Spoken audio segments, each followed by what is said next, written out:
تو یہ چودھریوں نہیں بننا ہے، تو فکر نہ کر۔ تو انہوں نے مثال دی کہ کچھ بھی ہو جائے، یہ چند سیاسی لوگوں نے آنا ہے۔ تو میرا کچھ رابطہ رہتا تھا، میں نے انہیں فون کیا، میں نے کہا آپ قوم کو مایوس کر رہے ہیں، یہ فکر پیدا کر رہے ہیں آپ ہماری نوجوان نسل میں کہ تم آگے آ ہی نہیں سکتے۔ میں نے کہا تو میرے ساتھ آ، میں تجھے بتاتا ہوں غریبوں کے بچے چودھری بنے ہوئے ہیں، میں تمہیں بنے ہوئے دکھاتا ہوں، ہماری نظروں میں آئے۔ یہ اپنی قوم کی تربیت کر رہے ہو کہ تم کچھ بھی نہیں کر سکتے؟ تم ان کی تربیت کرو کہ اٹھ باندھ کمر کیوں ڈرتا ہے، پھر دیکھ خدا کیا کرتا ہے۔ ہمت دلاؤ، جد و جہد کا جذبہ پیدا کرو، ان کے اندر شوق پیدا کرو، یہ محنت کریں، آگے بڑھیں، مدد کرنے والا اللہ ہے۔ علاقے میں جو چودھری کہلاتے تھے ان کا بچہ پڑھا نہیں ہے، وہ اسی کمپنی کے دروازے پر گن مین ہے، اور اسی علاقے کا جو غریب کہلاتا تھا اس کا بچہ پڑھ کے اسی کمپنی کے اندر مینیجر لگا ہوا ہے۔ تو آؤ ہم دکھاتے آپ لوگوں کو مایوس، تو ایک تو صلاحیت کو بھانپیں کہ ہم کیا کردار ادا کر سکتے ہیں، وہ والا کردار ادا کریں، ہم کیا ڈیوٹی کر سکتے ہیں وہ والی ڈیوٹی کریں، اور پھر اپنی جو زندگی ہے، جو مقصد ہے، اس کو صحیح جگہ پہ خرچ کریں، غلط جگہ پہ استعمال۔ کچھ لوگوں کو اللہ صلاحیت دیتا ہے نا، باصلاحیت ہوتے ہیں، لیکن وہ اپنی صلاحیت کا استعمال ٹھیک۔ اچھا یہ بتائیں جس کی آواز سریلی ہوتی ہے اپنی وجہ سے ہے کہ اللہ کی عطا ہے؟ تو جو آکھے میں نعت سناندہ 60,000 لینا ہے، پھر اس سے پوچھا جائے گا کہ یہ آواز سریلی کرنے کے تو نے دیے کتنے، پہلے یہ بتانا۔ خدا کے بندے، اللہ نے اپنے فضل سے صلاحیت دی ہے اور تو غلط جگہ پہ استعمال کر رہا ہے، نوٹ کمانے لگ گیا، اور پھر یہ کہ تیرے نخرہ ہے کہ وہ سنبھالا نہیں جا رہا الا ماشاءاللہ، اور پھر یہ کہ جس محبوب پاک علیہ السلام کی نعت پڑھ کے اللہ نے تجھے عزت دی ہے، ان کی سنت کا لحاظ تک نہیں تو کرتا، شریعت کا پاس تک نہیں ہے تجھے۔ تو سمجھے چیزوں کو، اللہ نے صلاحیت اپنے فضل سے دی ہے۔ بڑے بھائی ہوتے ہیں، 4 5 6 بھائی ہیں، لیکن ان میں سے اللہ تعالیٰ کسی کو صلاحیت دے دیتا، آگے گزر جاتا ہے۔ اب وہ کیا کرتا ہے، وہ جناب جس کو تھوڑے سے پیسے مل جائیں یا معروف ہو جائے یا جانا پہچانا جائے، وہ مشورے دے دے کے مار دیتا ہے۔ وہ ایسے بات کر رہا ہوتا جیسے بڑا پروفیسر ہے، وہ بھائی خدا نے فضل کر دیا، تیرا نام ہو گیا، تو عاجزی میں رہ، اللہ سے ڈر، اپنی صلاحیت کا غلط استعمال نہ کرے کبھی بھی۔ اگر باصلاحیت ہے تو اس اپنے آپ سے کوئی کام لے لیں، اپنے وجود کو بیکار نہ کریں، کوئی خدمت لیں، اس سے کوئی ڈیوٹی لیں، اپنے آپ کو کسی کام پہ لگا دیں، ورنہ ضائع ہو جائیں گے۔ بڑے لوگ ہیں ایسے باصلاحیت ہیں، لیکن ایسے کاموں میں وقت ضائع کرتے ہیں جو ان کے والا ہے ہی نہیں، بیکار اپنا وقت ضائع کرتے ہیں۔ ہارون رشید بیٹھے تھے تو بہت سارے لوگ بادشاہ کے دربار میں آیا کرتے تھے، تو ایک صاحب آ گئے، وہ کہنے لگے میں آپ کو کوئی کرتب دکھاؤں گا اور پھر آپ سے انعام پاؤں گا۔ یہ آتے ہیں نا کرتب دکھانے والے، میجک شو کرنے والے، پھر وہ کچھ دکھاتے ہیں اور ان کو 10 روپے 20 روپے ایک آدمی دیتا ہے۔ اس نے کہا میں کرتب دکھاؤں گا اور آپ سے انعام لوں گا۔ کہا چلو۔ تو کچی دیواریں ہوتی تھی، اس نے سوئی ایک پھینکی، وہ جا کے دیوار میں لگی۔ سوئی کے پیچھے ایک چھوٹا سا سوراخ ہوتا ہے، پنجاب میں لوگ اس کو نکا کہتے ہیں، اس میں دھاگا ڈالا جاتا ہے۔ عجیب بات یہ کہ آپ کی توجہ ہے میری بات پر، اس کرتب دکھانے والے نے دوسری سوئی پھینکی تو وہ جا کے اس سوراخ میں لگی جس میں دھاگا ڈالا جاتا ہے۔ وہ تیسری پھینکی تو وہ دوسری کے سوراخ میں جا کے، اتنا مضبوط نشانہ، اس نے 12 سوئیاں پھینکی، ایک دوسرے کے نکے میں لگتی، سوراخ میں۔ لوگ آشش کر اٹھے کہ اتنا بڑا اور زبردست نشانے باز۔ اب جب وہ 12 سوئیاں مکمل ہوئی تو ظاہر ہے جو اس زمانے میں طریقہ تھا، لوگ واہ واہ بھی کرنے لگے، کسی نے 10 روپے دیے، کسی نے 100 روپیہ، کسی نے 50 روپے۔ اب اس کی نظر یہ تھی کہ چونکہ میں نے بہت بڑا کمال دکھایا ہے تو بادشاہ مجھے زیادہ پیسے دے گا۔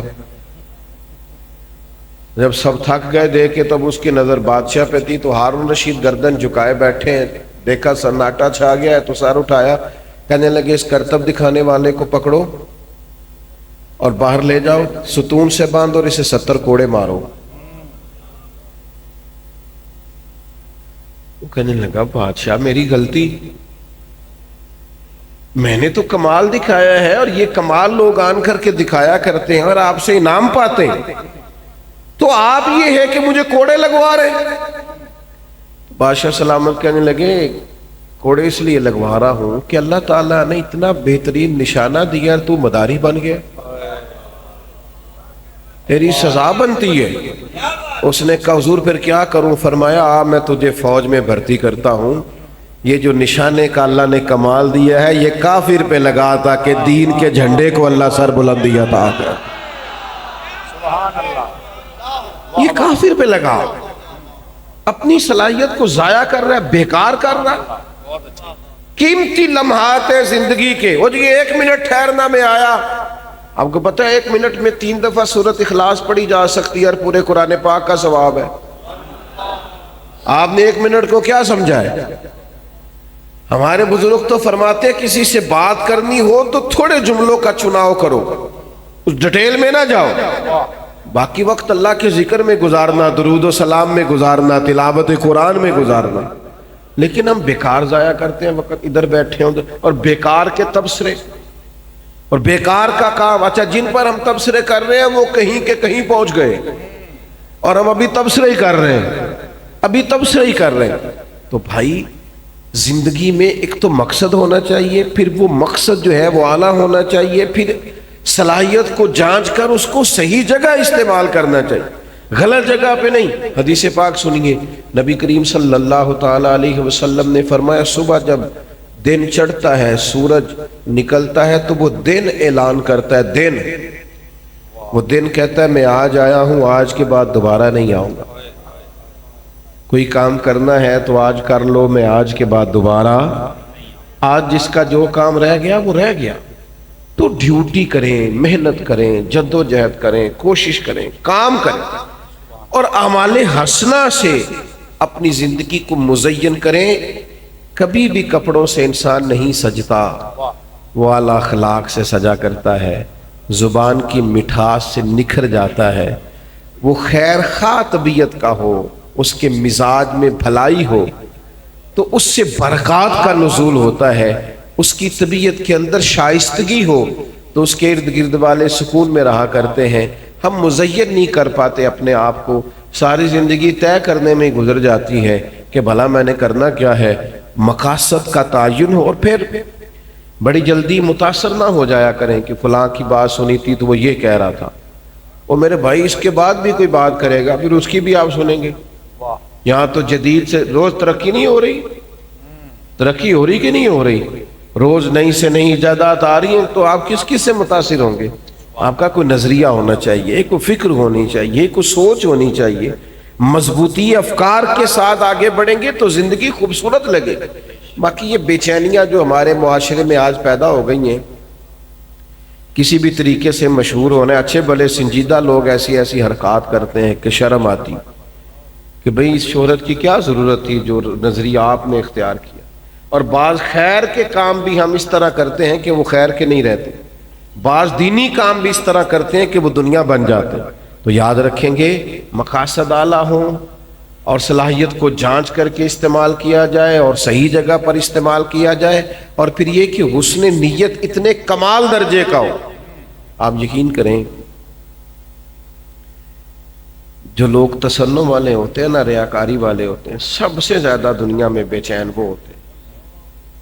یہ آپ تجربہ کر لیجیے، جس آدمی کو ذہن بن جائے نا دکھانے کا، بتانے کا، ویوز کا، لائکس کا ذہن بن گیا، الجھ جائے گا زندگی، اسی میں ضائع ہو جائے گا۔